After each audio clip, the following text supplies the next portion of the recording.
Just to see some basic inyanim about the Rashbi. The inyan in the Maimer is explaining the difference between three different levels of connection to HaKadosh Baruch Hu. Deveikus, Hiskashrus, and Achdus. Deveikus is clinging, closeness. Hiskashrus is connection. This is from below above. And his Achdus is one with the Eibishter. And we'll see how that's relevant to the Rashbi. You'll see right away. Okay? Now, the Rashbi, and we saw this in our Maimer relative to Lag B'Omer. The Rashbi taught the deepest Torah that he had ever taught on the day of his Histalkus, the day of his passing. It's printed in the Zohar in Parshas Hazinu. It's called Idra Zuta, the small room. Right? He gathered together Rabbi Chia, his son Rabbi Lazar, and a few more very close Talmidim, and he taught them Torah. And then he left this world. There is something called the Idra Rabbah, which is printed in different parts of the Zohar, which was said in the big room. And that was said to more Talmidim. They say that was earlier in his life. He revealed very, very. Why is it separated from the rest of Zohar? Because he revealed deeper ideas than he'd been revealing generally. And they say, I wasn't there, but this is what they say, that when he taught the Idra Rabbah, and this might be why he invited fewer people to the Idra Zuta, when he taught what he taught in Idra Rabbah, there were a number, these are Tanoim, there were a number of Tanoim who experienced Klois Nefesh and passed away. So, it was an interesting time. So, Pasach Rabbi Shimon va'amar. Rabbi Shimon opened and he said, which is how many Maimarim of the Zohar begin. Pasach Rabbi Shimon va'amar. Ani lo doidi v'alai chukosei. A pasuk in Shiur Shiurim, which is really a fascinating pasuk. Ani lo doidi. Simple pshat in the pasuk. I am to my beloved. Now the one you know is v'doidi li, but that's a different. It's not this pasuk. It's a different pasuk. Ani l'doidi va'alai chukosei. Literally, what does that mean? Upon me is his longing. So simple pshat in the pasuk. Who's his? Hashem. Oh, so Shlomo Melech is saying, and the Rashbi is talking about it. Ani l'doidi va'alai, and I am his chukah. I am his longing. He longs for me. The Eibishter longs for me. That's what the pasuk says. So the Rashbi, relative to that pasuk, said as follows: Kol yomi, all days, all of my days, all of my life. Diskatarna b'hai alma, that I was connected to this world. The word katar in Aramaic is like kesher in Lashon HaKodesh. B'chad ketira is katarna bei b'kutcha brichu, with one bond, with one kesher, tie, is kashrus. I was bound up with the Kadosh Baruch Hu with one bond. Ubegain kachashta, and because of that, now va'alai chukasa. Because of that, now I am his longing. Now, ani l'doidi, my whole life I worked to be one with the Kadosh, to be close to a Kadosh Baruch Hu, and now I am what he longs. He longs for me. Does the Rashbi here saying that it's because of his unique avodah as the Rashbi that he's bound up, or is he talking about all of the Yidden when he says my? He's talking about himself. Okay. Talking about himself. He's explaining to his Talmidim where he's holding. You'll see. That's why this is so interesting, and that's why I want you to see this before you go to the Rashbi and Lag B'Omer and appreciate what it means. Who's the Rashbi? He's a holy Jew. Ubehem shechinyan sham. The continuation sham. Mistakel havina kol yema b'hai kra. I used to look, mistakel, and mistakel, right? Also in modern Hebrew, I look. Havina, Aramaic, Haiti, I used to look kol yema every day b'haikra in this pasuk. Tichsid b'havaya tishalel nafshi. Now that's another interesting pasuk from the father of the person who wrote the first pasuk we saw. This is David HaMelech, not Shlomo HaMelech. Illustrious family. B'havaya tishalel nafshi. In Havaya, now tihalel nafshi would be what? You will praise. Yeah, but it's not you because it's referring. What's the subject? Nafshi. Nafshi is feminine. Okay, so in you my soul will praise. But that's not what it says. It says in you my soul will be praised. Titalel is hitpael, reflexive. So in you my soul will, in Hashem. In Hashem my soul will be praised. Now that can mean one of two things. Either when people are praising me, they're praising the Eibishter, or when people are praising the Eibishter, then they're praising me. Similar to the Alai Chukasa. He said, I've looked at that pasuk every day of my life to be one with the Eibishter. Va'idna now, today, Lag Beimer. Iskayim kra kula. The pasuk has been completely fulfilled. Daha as behold nishmosi bei achida, bei lahita, bei izdavkas. That my neshama, in him I am one. In him I am lahitas, is passionate, burning passion. Bei izdavkas, I'm clinging. Now, instant clinging is lower than achida. So the Rashba basically just said, all my life I looked at that pasuk and wanted to reach the state of that pasuk, and today that's being revealed to me in a complete way, that I'm one with the Eibishter. Now, so what does that mean? He's one with the Eibishter. Not the Eibishter, he's the Rashbi. Okay, so what does he mean? Well, we'll see.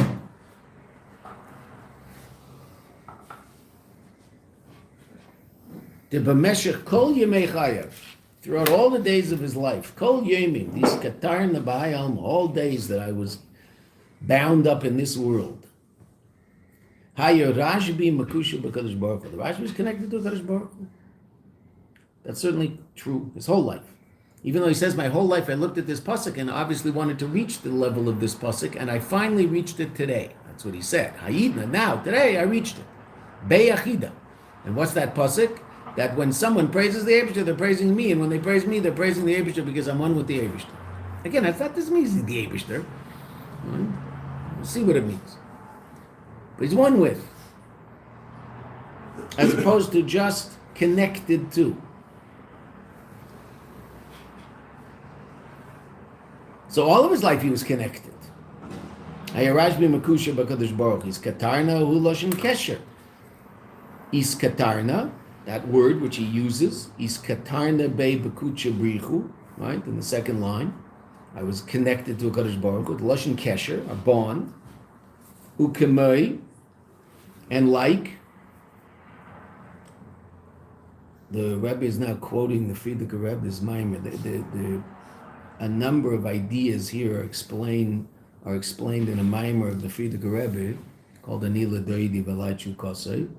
That the Frierdiker Rebbe said in Tafresh, in footnote 2, the Rebbe said in Tafresh Tzamich Tzadi Vav, but then it came out again, exactly the same way it came out printed in Tafshin Ches. The Rebbe would often, the Frierdiker Rebbe would write Maimarim in the later years, or speaking was difficult, so when the Frierdiker Rebbe was in America, he would publish Maimarim, and he was generally publishing the Maimarim that he said in Russian. So Tzadi Vav is the 30s.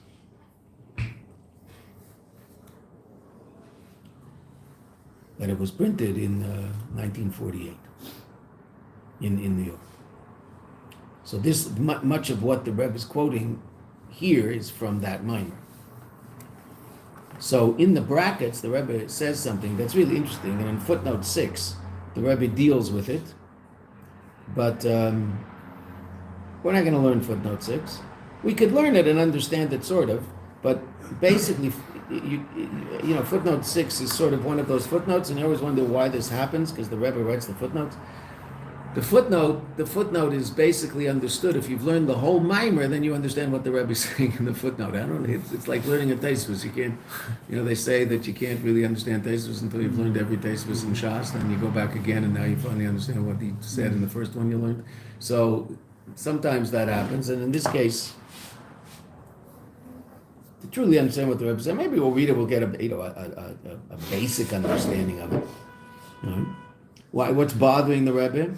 Well, Iskatani Loshen Kesher, everybody knows that Iskatani is Loshen Kesher, and the Rebbe is going to say in this mimer that the word Katar and Kesher are the same.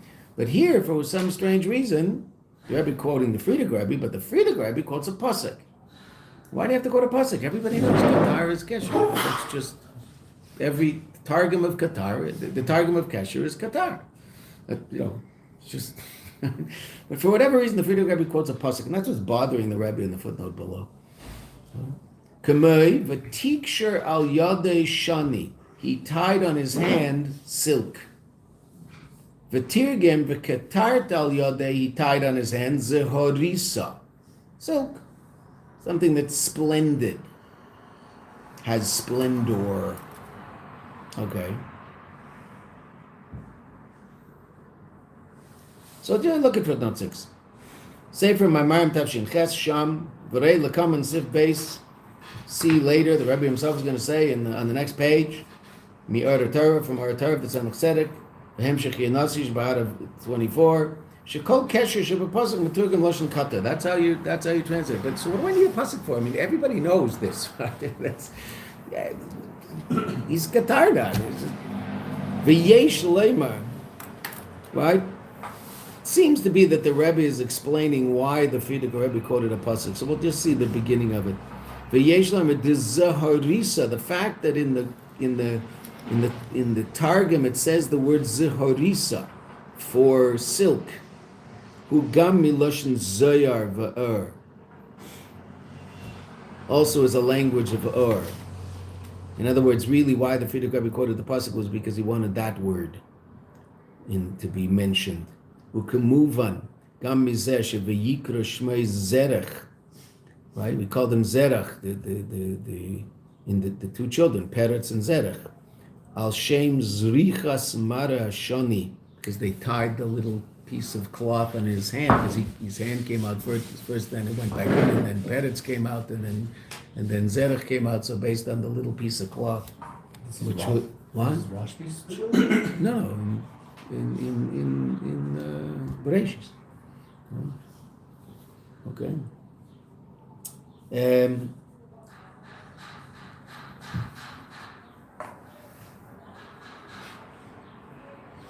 Okay. Well, the Rebbe explained something that we're going to see. We'll see it in whether we'll see it in the mimer. I don't know, but it's in the mimer much later. So let's go further.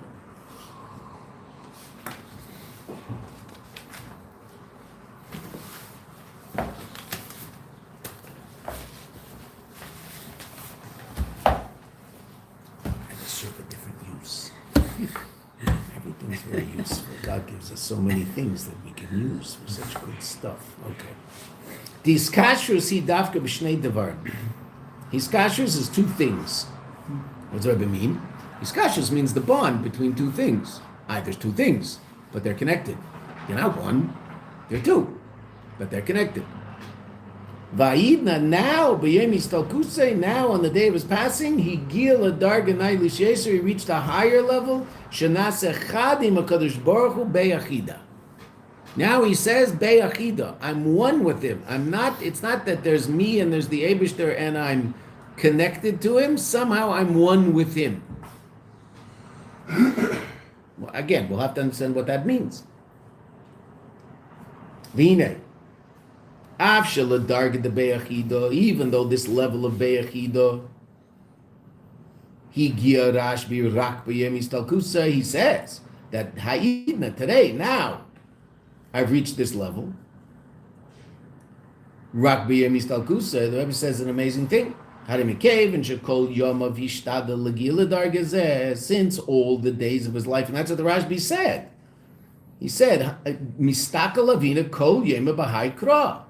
Bavayat Yisrael Nafshi. Vayidna Yiskayim Krakula. Today, it happened.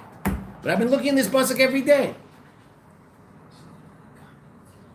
The fact that every day of his life he worked very hard to reach this level.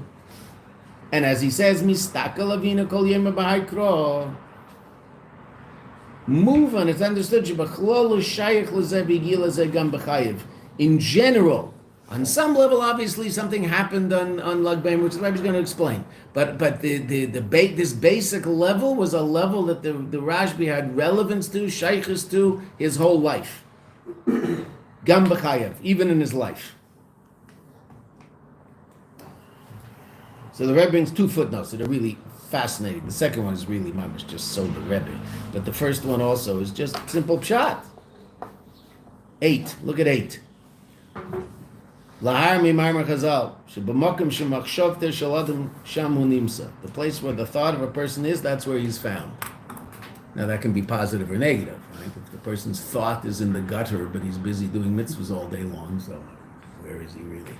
Okay, but if a person's thoughts are in lofty things, but he finds himself stuck in all sorts of other realities, so where is he really? He's really in those, connected to those lofty things. Okay, so now relative to the Rashbi, what was he thinking about all day? This level of spiritual attainment. So where was he? Well, he was there on some level. He hadn't brought it down into actual revelation, but he was there. That's where he was living. He was living on that level because that's what was consuming him all day long. That's the first reason the Rebbe gives, that it's shaykh his whole life. And then Rebbe brings the second one. Now, this could be understood in a different way, but the way the Rebbe is understanding it is it's relative to earlier, before the day of Lag B'Omer. Right? One of the 12 psukim. Share, yegaiti v'loy matzasi, al timing. A person says, I tried hard, but I didn't accomplish it. Don't believe it. It's not true. What aren't you believing? Either that he didn't accomplish it, or that he tried hard. One of those two is not. Simple pshat is what? That he didn't try enough. Right? That's the simple pshat in the Maimar Chazal. Yegaiti, I tried hard, v'loy matzasi, but I wasn't successful. Don't believe him. Don't believe what? That he tried hard enough. That's the simple pshat. Okay, but here the Rebbe seems to be learning it a different way. Yegaiti v'loy matzasi al timing, meaning if he tried hard. Now the Rashbi says every single day I looked in this pasuk. Do we assume that he was working hard in this level of reality? We assume he's the Rashbi. Right? And then he says v'loy matzasi. Well, he doesn't say that, right? He just says I was working in this forever. And Chazal say if someone works on something, v'loy matzasi, don't believe him. So here, what aren't you believing? V'loy matzasi. Again, the Rashbi didn't say that about himself. He just said, today I got it. Now you could say the simple pshat is that he worked his whole life and today he got it. So today, matzasi. But the Rabbi is saying a different pshat. He said the fact that he was working at such an amazing pshat, the fact that he was working on it his whole life means there had to be some connection to this level because he was working on it. And the Yigati v'le matzasi al tami, don't believe him. It must be that matzasi on some level, even then, even while he was trying to reach this level. So he says, every single day I looked at this pasuk. Every single day I tried to reach the level of this pasuk.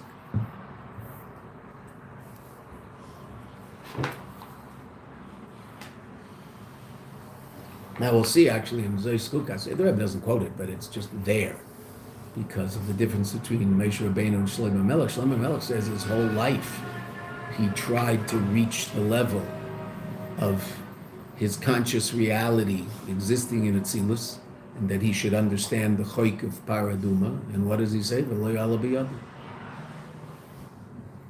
Now I assume you got it. V'lo matzasi. He said it. Lo ya'ala b'yadi. It just didn't never get there. Moshe was there, but he never got there. He said he tried. Which is interesting.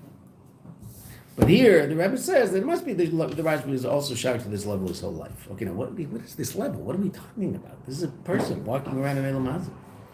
Elisha Shleimus V'zeh, the wholeness of that, something different. It's on the back. We're saving trees.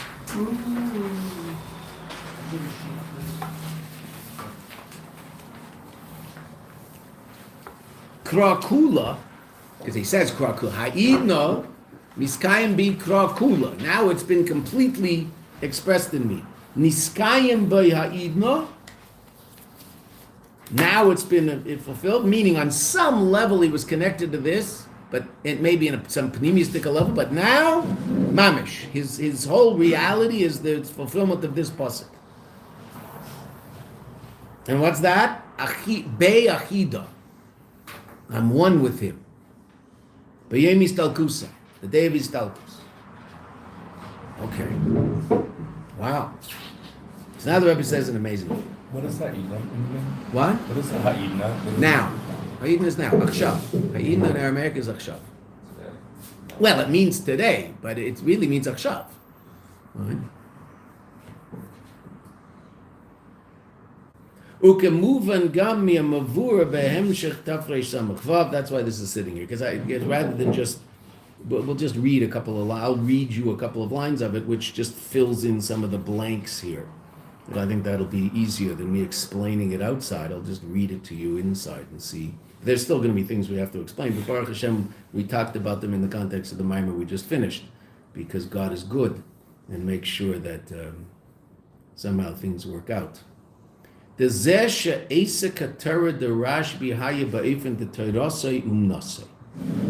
about the Rashbi, it says in the Gemara Shabbos, and what does that mean? So that means that he was pater from tefillah. He didn't have to daven. He used to daven Rosh Chodesh. Right? Why was he pater from davening? Well, learning Torah is a mitzvah d'oraisa. Davening is a mitzvah d'rabbanan. Why should you stop davening? Well, halacha. Why do we stop davening? Why do we stop learning? Why do we stop learning at 1:50 to daven mincha? We're doing a mitzvah d'oraisa. Why do we stop doing a mitzvah d'oraisa to do a mitzvah d'rabbanan? Oh, and what's the answer, la halacha? Because we stop for all sorts of other things also. So we should certainly stop to daven. Because we stop to eat, and we stop to shop, and we stop to work out in the gym, and we stop to go for a walk, and we stop to read the news on our phone. So since we stop to do all those things, so we should also stop to daven.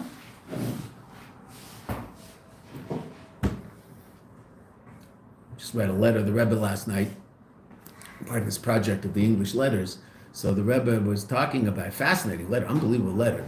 A woman, a Lubavitcher woman, wrote the Rebbe and said, how do we justify the fact that we put an emphasis on hafatzas Mayanot, on spreading the wellsprings and going out and bringing people closer to Yiddishkeit, when those same people could be sitting and learning Torah? I mean, it's a question that not only Lubavitch women ask, right? Now, that means that a Lubavitcher younger man might, he will, if he listens to the Rebbe after he gets married, he'll spend a year in Kailel. So that's what the Rebbe wants. But after that, what might he do? He might leave the security of a nice religious neighborhood with schools for his kids and shuls that he can go to and shuls that he wouldn't step into and all sorts of things that, make Jewish life what it is. And he goes to, Peoria, Illinois, which is, India. Why would anybody want to go there in Gashmias or Ruchnias, right? What is there in Peoria, Illinois, right? Okay, what's there? Some Jews who are lost and might need a little guidance. Okay, so he goes to Peoria. Wow. Okay. So why? So the Rebbe, it's a fascinating letter. It's in English, the letter. The Rebbe writes to this woman and says that two things. He says, first of all, you should talk to that young Kollel scholar and ask him that if there were a Jew that came to him and said that he needs spiritual help, would he tell him that, well, I can't really help you now because I'm busy learning. In a few years I'll be finished learning and then I'll be able to help you? Would he tell him that? Now, based on the idea of don't do unto others that which is hateful unto you, right?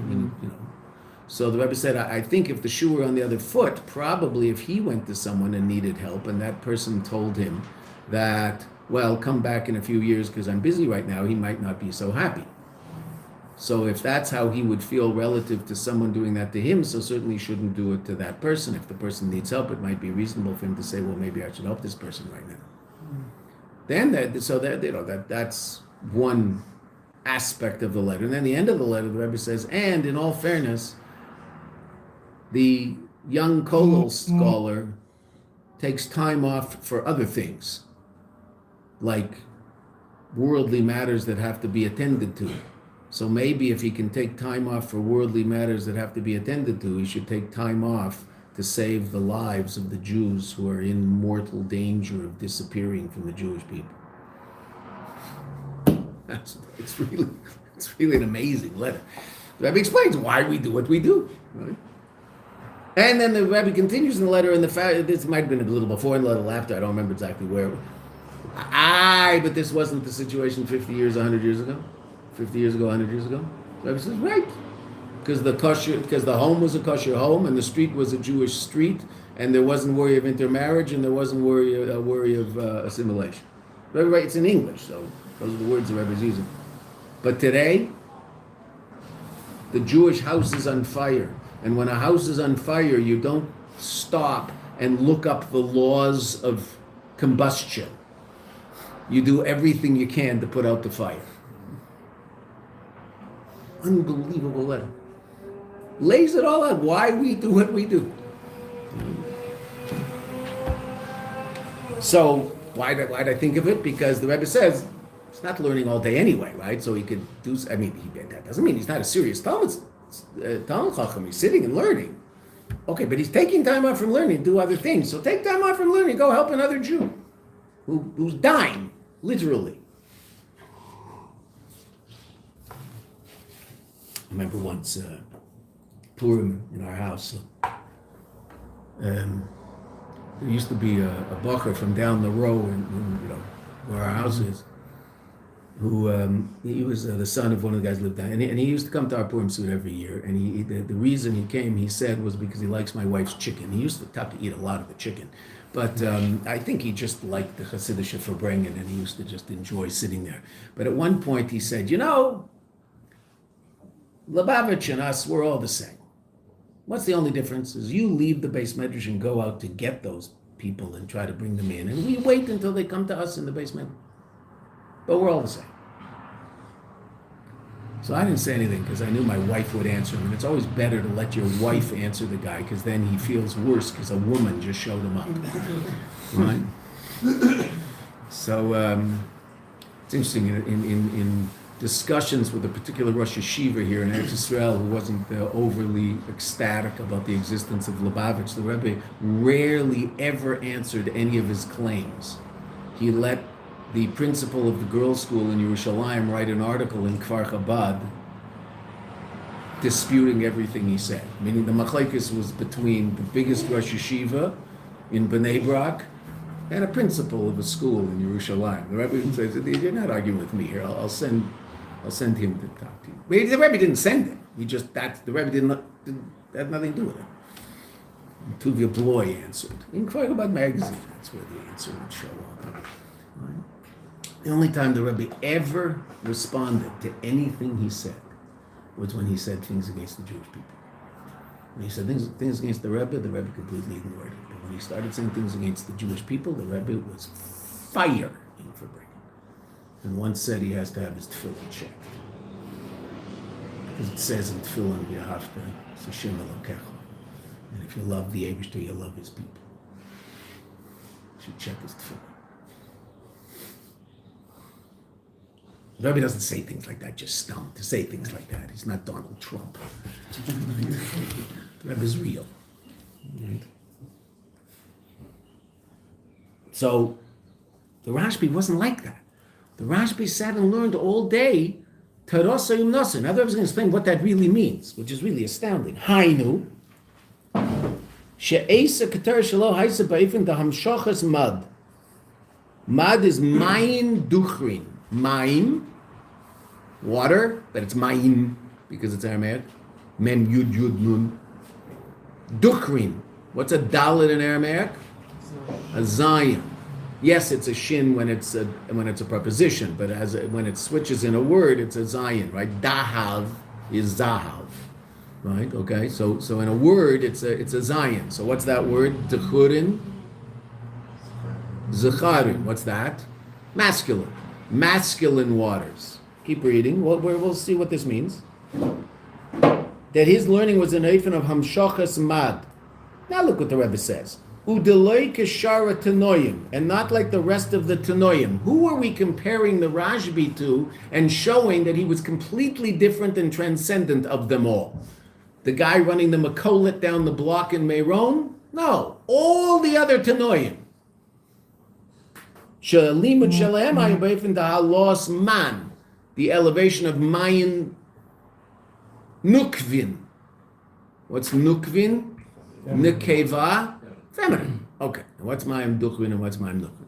Simply, Mayim Duchrin is hashpah from above below.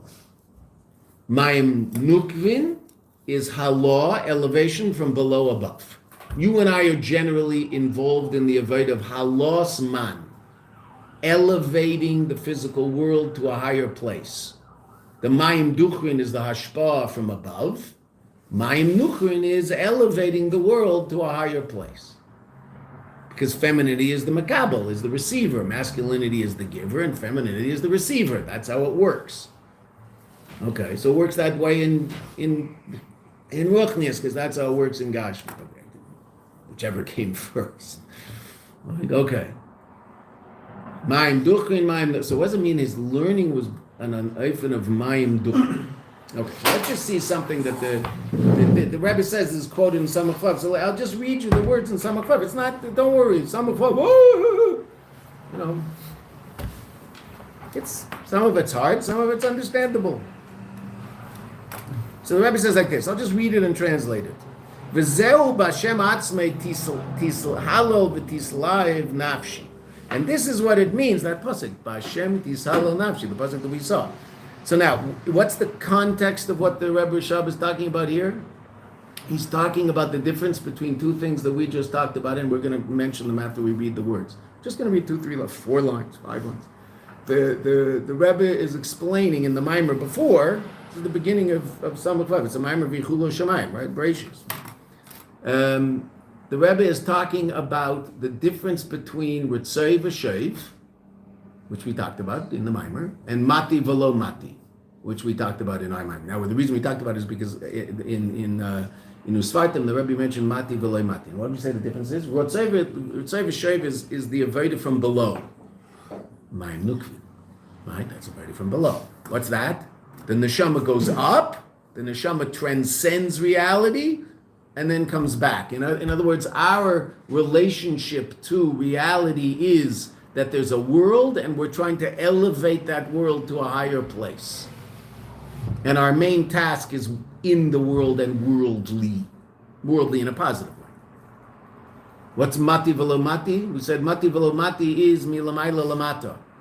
So to speak, the Eibishter reveals himself and doesn't. The Mashpia wants to give, but then withdraws. Wants to give, and then withdraws. From above, below. So we said that's expressed also in B'chol Yom Tamid Ma'aseh Mechadish B'chol Yom Tamid Ma'aseh Bereishis, right? That the world goes in and out of reality every moment. The world is constantly going from a state of Yesh to Ayin to Yesh to Ayin to Yesh to Ayin, which allows for change, like a new picture. Okay, we talked about that. Right? Also the Mashpia. So the Mashpia gives, but then what does the Mashpia do? He withdraws. Why is he withdrawing? So simply he's withdrawing because he's going back into himself. Not in a selfish way, but interesting enough, the withdrawal is really when the mashpia, the teacher, withdraws and isn't teaching the students, what's he doing? And then figure it out. Okay, that's what they're doing. What's he doing? He's learning. What's he learning? What's he going to do with what he's learning? Help the students. He's going to give it to the students at some point, right? A new idea, right? Mati v'lo mati. When the student asks a question, the teacher's silent. What's the teacher doing? He's going to answer the question. Seder, not answering the question. He's silent. Seder, he's thinking about answering the question, how to answer the question. So he's thinking about how to express the mati, but it's in a state of loy mati. So it might even be a more powerful connection to the student, but it's not revealed. Right now he's quiet, not saying anything. Okay, so milamayla lamata, there's mati velo mati. Milamata lamayla is ritzoi v'shoiv. Go up and come back. Okay. Mad, mein duchrin, that's mati velo mati. Mein nukvin, that's ritzoi v'shoiv. That's from below above. Going up, coming back. Going up, coming back. Whereas mati velo mati is going down, so to speak, and retreating. Going down and retreating, so to speak, in terms of the physical image of it. Okay. So now, let's see what the Rebbe says about that relative to the Rashbi. So we just said the Rashbi's Torah was bebechinas mud. Now, generally, when we compare Torah to mitzvahs, we'll say Torah is from above below and mitzvahs are from below above. That's true. But there's also an aspect of Torah that's still from below above, because after all, what does the Torah talk about? What are you learning in the sugya? You're learning in Gemara. There's different people in this room learning different things. So what are you learning about? Some people in this room are learning about Mice. different grains, different, right. The mud in the floor of the, not mud, ma'im duchrin. The mud in the floor of the threshing house, which might help, which might cause a certain rottage of the wheat in there or whatever. Okay, but even though it didn't ever say that. But Mice, right, mice. what are we talking? Oh, mice, also mice. Right, we're talking about mice, intelligent mice or rats. Right, talking about really smart rats that go tell other rats, "Hey, man, there's a mother load of grain over there. They go, let's come, let's have a party." Okay, true. Right, so we're learning about very gashmistic things. Other people, I don't know where you are in sukkah. You're probably learning about dimensions of sukkahs, or you might be learning about when flutes are played and when this is. I don't know. I don't know where you are, but What? Rosh Hashanah. Oh, you finished Sukkah? Oh, wow. Was there a siyum? Yeah. When?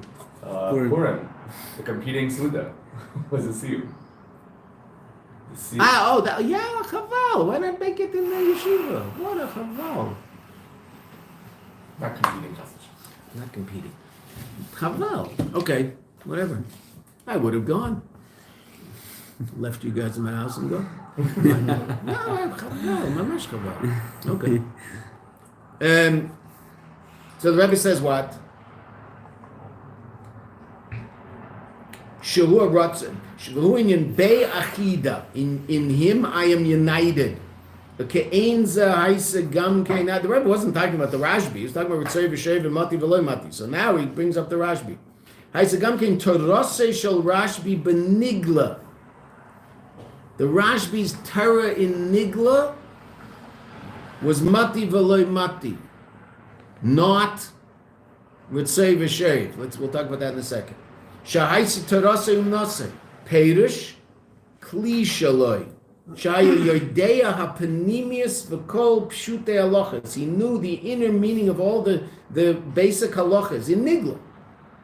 Ubasha Shahaya Loimed, and when he would learn the Rashbi, Hayamamshich Atzmusar Ein Seif B'Chol Eilumas. He would draw down the essence of godliness in all the worlds. Al Yedei Panimius Torah, through Panimius Torah. Udiliyose, that since Achuz is also what's a dalid in Aramaic? Achida is a Zion. So Achida is Achuz, completely one way. The kosher and connected ba'atzmus arein seif. Since that's the case, hayakol limude bebechinas hamshachas mad. All of his learning was the level of drawing down godliness. We'll talk about what this means. That's when you see the source of it. Ubebechinas hamad hayamshachas bechinas atzmus. And through this connecting to the light that's being drawn down, you would draw down atzmus shazein bei lehita. In him I am on fire. Mashein kein shartanoim. It's not the case of shartanoim. Kishayu leimdim, what they would learn, haya bechinas halos man. It was elevating the world. Why? Because the Torah is clothed in physical things. Aser mutter. And that can go up. Okay. The Rebbe keeps talking about Beseder. We'll stop there in Samach Vav. Okay, so what does the Rebbe say? Our Rebbe is just quoting that. What's he saying? What's the difference between the Rashbi and everybody else? When everybody else learns Torah, so we're learning about a physical reality that we experience as physical, and we are connecting it to its godly source. The Rashbi didn't see the physicality of it; he only saw the godliness of it. His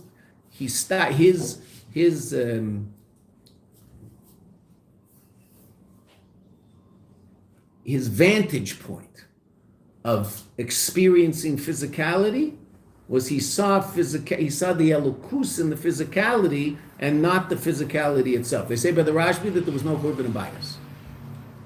No korban bias. The temple wasn't destroyed by the Rashbi. Nothing changed.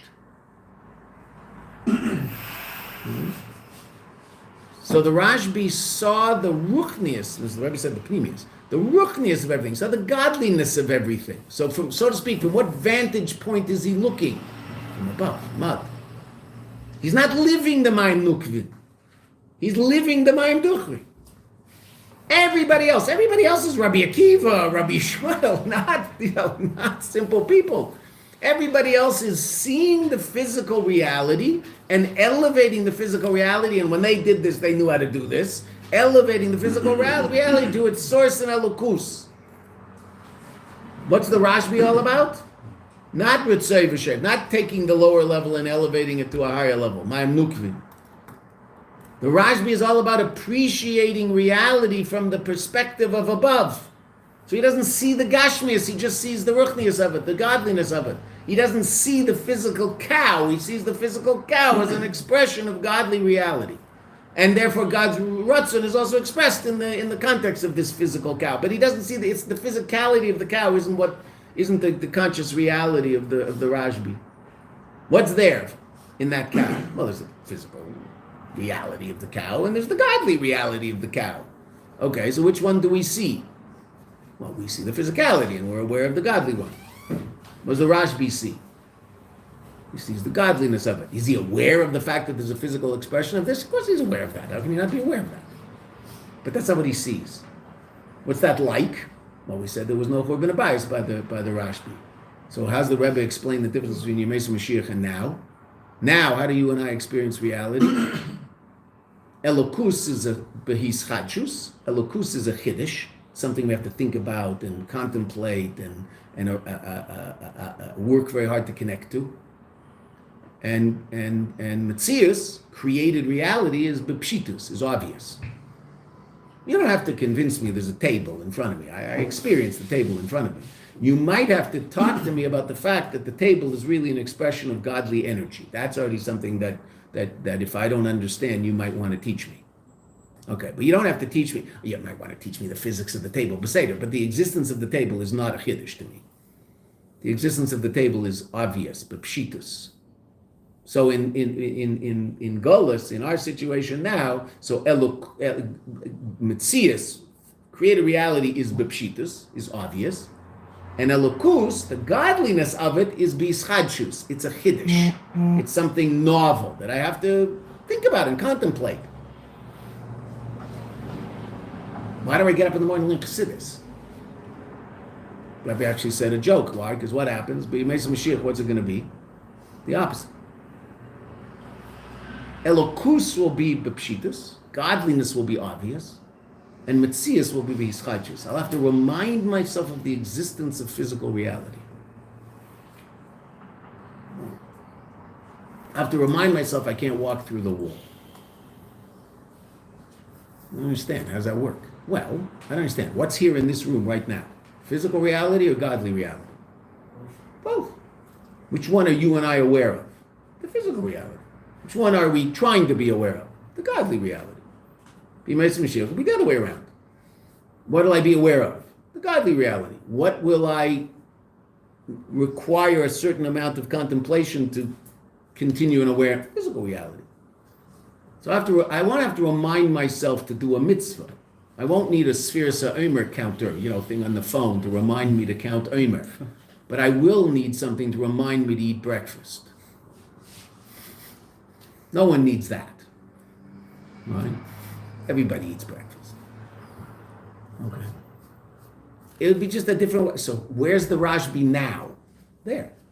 I mean, the Rashbi was always, that's the Rashbi, he was always there. That's what the Rebbe is saying. He was always holding by the vantage point of above. And that's why the Rebbe doesn't say it here, but that's why we say by the Rashbi, there's no korban abayas. He was living the state where Elokus is obvious. And the Chiddush is Metzias. So when he learns a sugya of a shorsh, a nagach, a sapara, he sees it from the vantage point of above. He knows there's a cow that gored an ox that gored a cow. He knows that. Seder. But he doesn't, it's not simply a physical reality that he's attaching the Ratzon of the Eibishter to. It's a spiritual reality that he realizes also expresses itself in physicality. That's how the Rashbi sees it. And that's why Torasei Umnosei, his Torah was Mibuchinas Mat. He was looking at it from the Eibishter's perspective, so to speak, not human perspective. Is the only one of the Tanoim. I don't know what that looks like, but that's the Rashbi. Wow.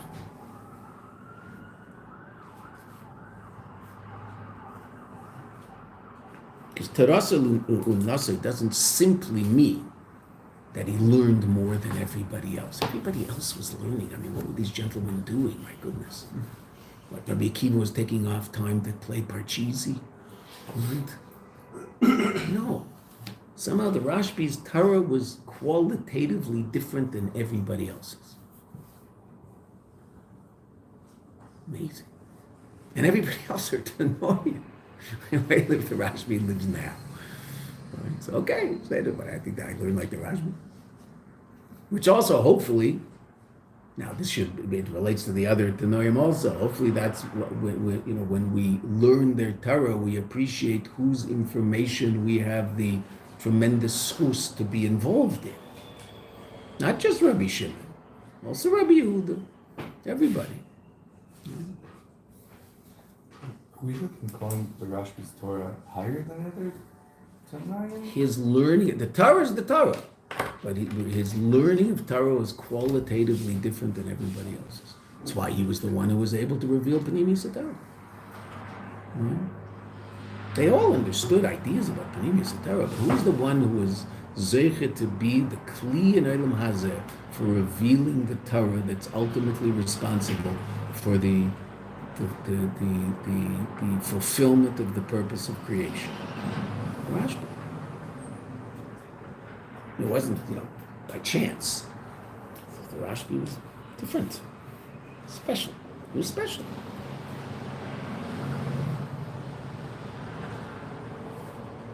Let's just read one more line.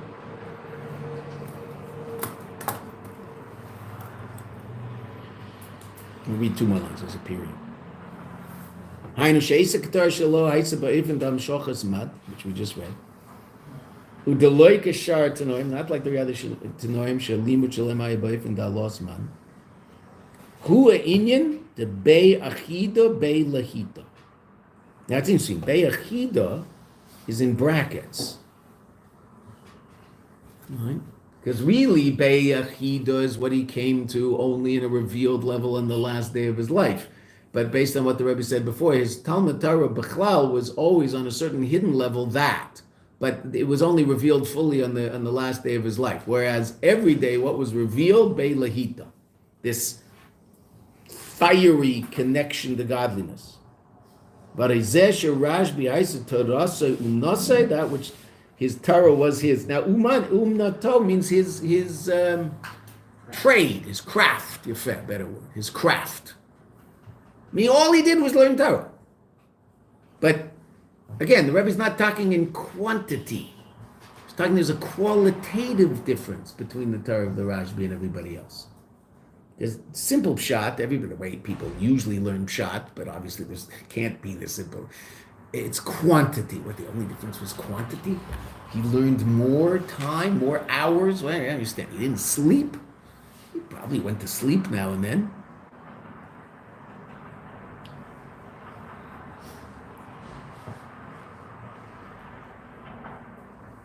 And this was shaykh to his whole life. Right? Which is what the Rebbe was trying to teach us. That this level of Be'achida came into a state of full revelation on the day of his passing, but was shaykh to his whole life. And in the context of, and therefore the Rebbe brought the Rebbe Rashab to teach us that the learning of Torah of the Rashbi is qualitatively different than the learning Torah of everybody else. It was Hamshachas Mat, meaning from the vantage point of godliness. So that means when the Rashbi learns a sugya, or teaches a sugya, or teaches a Rashi doesn't learn Mishnayos, he says Mishnayos. Right? When he says a Mishnah, and the Mishnah says that the shor is Nagach as a para, there is a shor, there is a physical shor, and there is a physical para, but that's not what the Rashbi is conscious of. The Rashbi is conscious of the godliness of the spiritual element of the shor as it exists in Torah, and the spiritual element of the para as it exists in Torah. Okay, there's also a physical expression of it. That's true. Everybody else sees the physical para and the physical shor and connects it to the Ratzon of the Eibishter. But they do that in an amazing way because they're also Tanoim. I mean, it's not that they don't know what they're talking about. These are serious people. So when they see the shor and they see the para, they immediately connect it to a higher level, and that's Ritzoi, from below above. The Rashbi brings the vantage point of godliness, the way, so to speak, the Eibishter sees things and looks at things that way. Okay, that's Mati Velamati, from above below. And Ritzoi V'Shei is from below above. Okay. Now, that's the context of what the Rebbe Rashab was talking about in the Maimer over there, but here we see how it relates to what we're talking about. And the reason I brought that up is because we talked about it, yesterday, day before, whenever, in Usvaitam, we saw Mati V'Lo Mati. Okay. We'll go weiter tomorrow.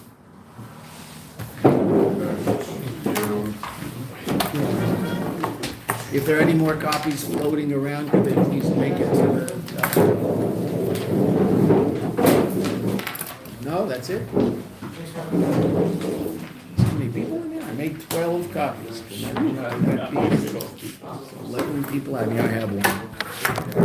Okay. Baruch Hashem. Coca-Cola Classic does the shit.